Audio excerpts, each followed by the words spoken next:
I'm Richard Young. I've been farming here with my sister for the last 42 years. We farmed organically all that time. We've not used any fertiliser at all or any pesticides in that time. We've got some weeds, but we think they're actually beneficial. They bring minerals up from greater depths, they break up damaged soil, and they provide seed for wildlife during the winter. We try to farm our animals in the most natural way possible so that they have a happy life while we're looking after them. The calves are all reared by their mothers until they're about 10 months old. We've lost so many small farmers over the last few decades, and we're now entering into another wave of mass failures in farming, really, because the small livestock farmers, traditional grazing livestock farmers with sheep and cattle, have depended very heavily on the subsidy system that we've had in the past.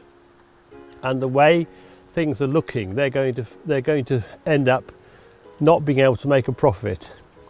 And I think the government is really doing this deliberately because it has a sort of strategy which is probably partly influenced by the large machinery manufacturers, the large agrochemical companies. They believe that's the way to tackle climate change and to reduce agricultural emissions.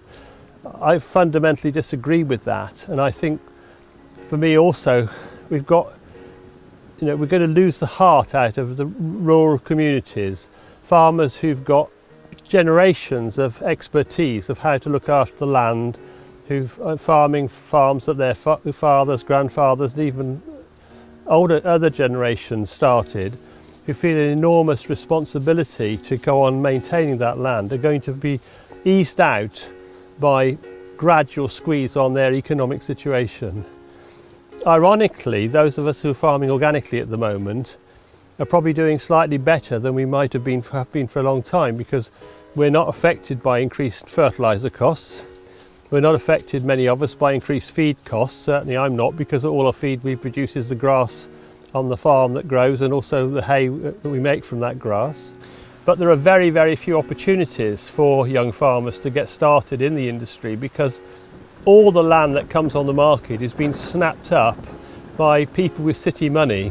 For me, I think it's really quite immoral that we have no limit on the amount of city money that can go into farmland, because it's just forcing the price of land up above the value at which a commercial working farmer can really make a living. When it comes to the genuine fake, if I can call it genuine fake meat, that's a contradiction in terms. This is really quite unpleasant. 2% of cows that go for slaughter at the end of their working life are in calf. When they're slaughtered, when the cows are slaughtered, the calf that's inside will die, but it can take up to 20 minutes for that calf to die. And there's been a lot of concern about the welfare of this, with some companies taking the blood before the calves are dead.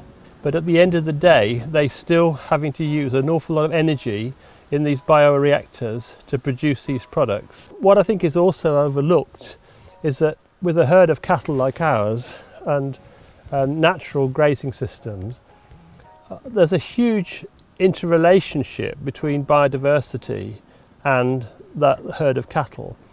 We're in September now, and it won't be very long before swallows and martins are sort of building up their strength to fly back to Africa. But why not all of us eat just a lot less beef and lamb, but eat good quality beef and lamb? And I think there is even evidence to suggest that it's got a better range of micronutrients in it, so we don't even need so much to keep healthy if we choose good quality meats.